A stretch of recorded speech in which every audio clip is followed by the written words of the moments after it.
The other type of function we're going to be talking about in Chapter 3 is a logarithmic function. A logarithmic function is the inverse of an exponential function. They are opposites of each other. One will cancel the other out. We'll use that to our advantage later on when we solve some equations involving these types of functions.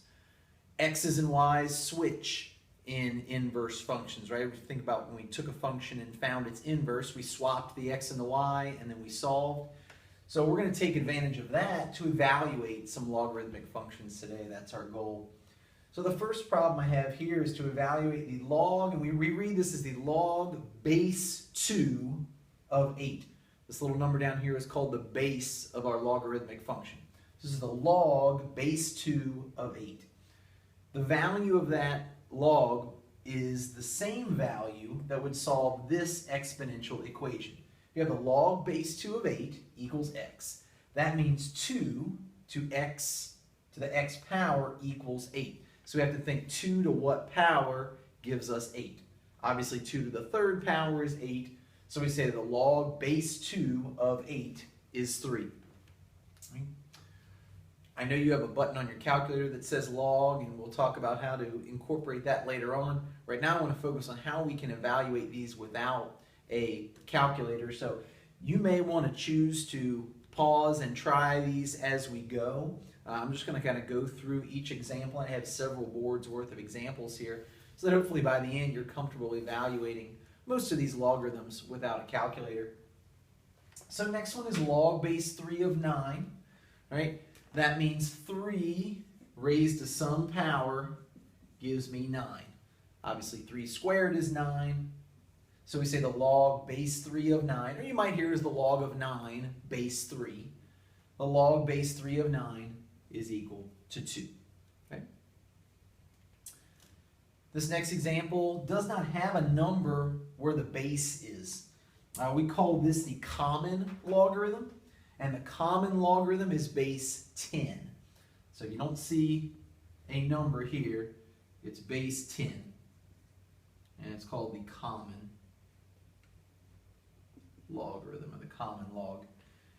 So this means 10 raised to some power equals 100. 10 squared is 100, and therefore the log of 100 is 2. Log base 5 of 5. Well, 5 raised to some power has to equal 5. So 5 to the first power would give me 5. So the log base 5 of 5 equals 1. And in general, anytime you're taking the base of this number, right, the log, if I've got the log base, let's say b, and this number here is also a b, this log is always going to equal 1, because it's always this number raised to the first power to get that same number. Okay? Down here, I'm taking the log base 6 of 1, the number 1. So here, I'm thinking about 6 raised to what power would give me 1? Well, the only way to get that is to raise something to the 0 power. So the log base 6 of 1 equals 0. And in general, anytime I'm taking the log of 1, regardless of what that base is, that answer has to be 0. Right? Because anything raised to the 0 power would give me 1. And I'm always thinking, when I do these logs, when I evaluate these logarithms, always trying to bring that back and connect it to an exponential function that it's associated with. Right? So there's some early examples of how to do some logarithms. Let's look and make these a little bit more interesting. The first one gets a fraction involved for the number here. By the way, we call the number here the argument, if you like math vocabulary terms. This number down here is the base, this one's the argument. So we're doing the log base 2 of 1/8 here. So again, if you want to think about your exponential function, and again, if you want to pause and try these on your own one at a time and then see how you did, that might be a good idea if you feel comfortable so far. If not, just kind of watch me do more examples here. So I'm going to think 2 raised to what power would give me 1/8? So 2 to some power equals 1/8. Well, that 8, I know 2 to the third power would give me 8, but that 8 ended up in the denominator. So you have to think, what would have happened to make our answer end up in the denominator? And hopefully you remember from before when we were talking about exponential functions, it's a negative exponent that would send our answers to the denominator. So this is going to be negative 3 for my logarithm. 2 to the negative third power, right? 2 to the negative third would be 1 over 2 to the third, and therefore we 1 over 8. So if your argument's a fraction, you're probably going to have a negative answer for your log. Log base 9 of 3. Well, so I got to think 9 raised to some power would give me 3. Let's see, 9 to what power would give me 3? Obviously, it's not a whole number. 9 to the 0 is 1. 9 to the first is 9. 9 squared is bigger than 9. So somewhere between 0 and 1, I think, well, what can I do to get from 9 back to 3? I could take the square root of 9. The square root of 9 is 3. And remember, you may remember from last year, this may be new to you, taking the square root of a number is the same as raising that number to the 1/2 power. Square root of 9 is the same as 9 to the 1/2 power. So we'd say the log base 9 of 3 would be 1/2. I can show you a different way to do that if you want. Think about 9 as being 3 squared. And rewrite it this way. So if 3 squared raised to the x power equals 3, and then 3 would be to the first power. Well, since those two things are equal, the exponents must be equal. And by the way, when I raise a power to a power, remember I multiply those two things, so that 2x would have to be equal to 1, and you can get the 1/2 that way as well. You can write both sides of an exponential equation with the same base, then you can use that to solve as well. We'll talk about both ways to do that with this log base 8 of 2 also. Think, all right, 8 raised to some power, let's see, 8 raised to some power equals 2. Well, think about how I could rewrite 8 with a base of 2, the 2 to the third power. So 2 to the third, and then also to the x power, so the x is up there in your exponent. It's going to equal 2 to the first. 3x equals 1, and therefore x equals 1/3. So the log base 8 of 2 would equal 1/3. Raising something to the 1/3 power is like taking the cube root of that number. If I did 8 to the 1/3, that's the cube root of 8. And the cube root of 8, 2 times 2 times 2 is 8. So the cube root of 8 is 2. And you can see that's another way to get that answer.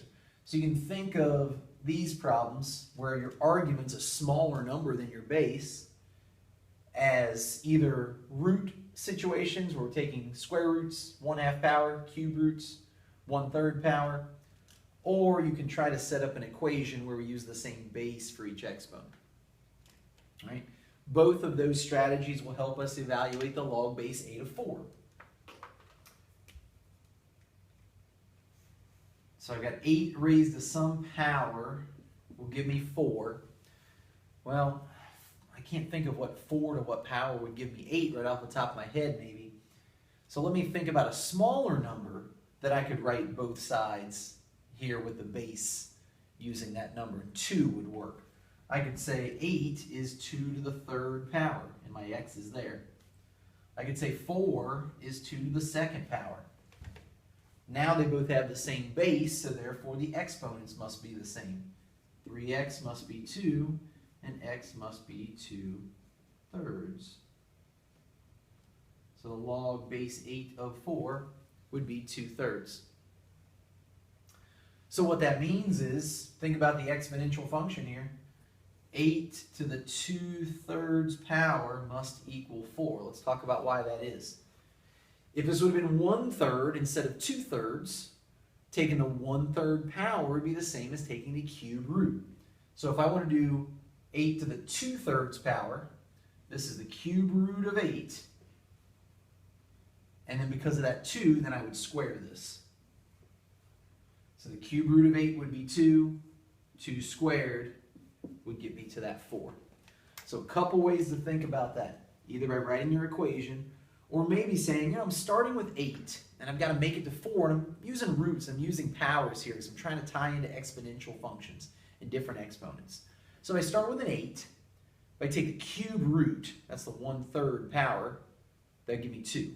Then if I square that, it would give me 4. So the 1/3 power, and then square that. So power raised to a power, I'd multiply 1/3 times 2, and I'd get that 2/3 that way. So just a couple different ways you can think about the same idea of the problem there. And whichever way that you think makes the most sense to you, think about doing the log base 8 of 16 that way. Go ahead and give that one a shot on your own. And you're back. So 8 to what power equals 16 is what we're trying to figure out. 8 to some power equals 16. I'm going to use 2 as the base of both of these sides, because I know 2 cubed is 8. It's got the x with it. I know 2 to the 4th is 16. And so I can go and solve from there, set my exponents equal to each other, and get my answer of 4/3. Now, that's because if I raise 8 to the 4/3 power, it's like taking the cube root of 8, which is 2, and then raising that to the 4th power and getting the 16 that way. So there's your exponential equation and your logarithmic equation being connected to each other, one being the inverse of the other. The log base 8 of 16 is 4/3 because 8 to the 4/3 gives you 16. Well, what if I had the log base 8 of 1/16? All right, so we know log base 8 of 16 would have been 4/3, like we did above there, but that 16 ended up in the denominator. How did that 16 end up in the denominator? Negative exponent. Negative 4/3 would be my log there. Okay. Now, last one on this board, log of 92. No base written here, so remember that's base 10. This is a common log. So I'm thinking 10 raised to what power equals 92? I have no idea. 10 to the first is too small. 10 to the second is too big. So I know it's got to be a number in between 1 and 2, but I don't know what number that is. Here's where you can get your calculator involved. You've got a log button on your calculator over here on the left-hand side. Regardless of what kind of graphing calculator you have, or even if you had a regular scientific calculator, that log button will do the common log for you. If you just hit log 92, it'll give you a decimal answer for that. I've got 1.964 if I round that to 3 decimal places.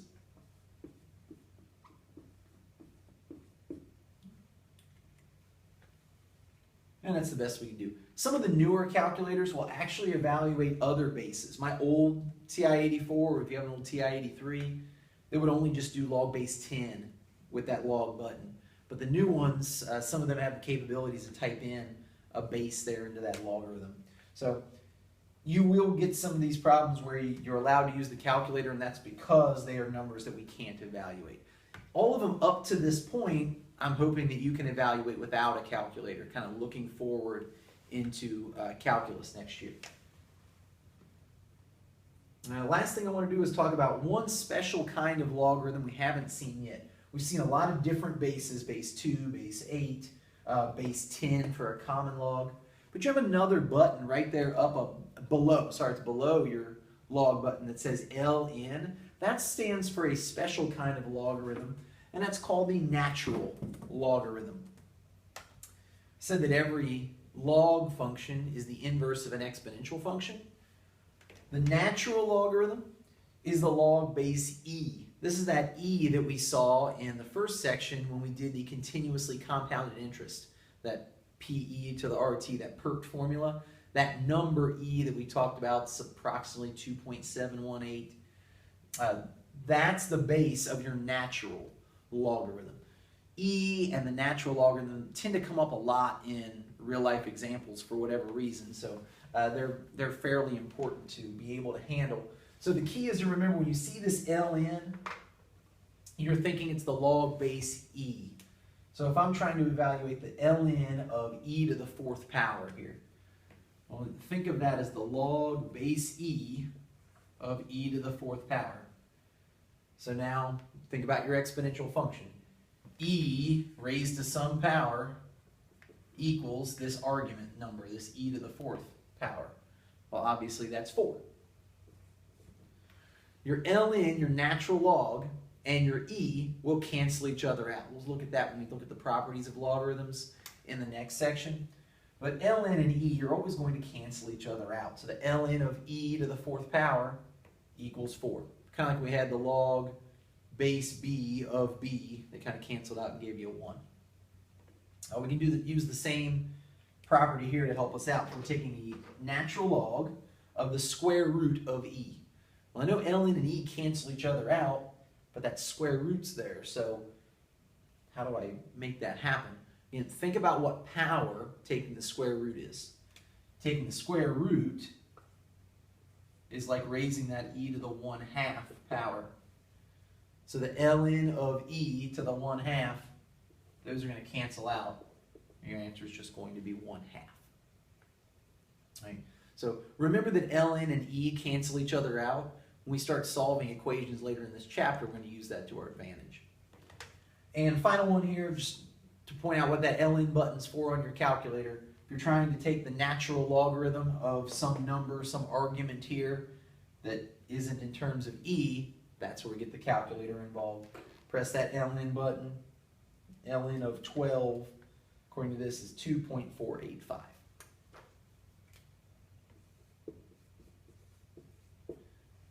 So that's several examples, a lot of examples of being able to evaluate logarithms, mostly without a calculator, but also with a calculator in some cases as well. And we will practice that tomorrow.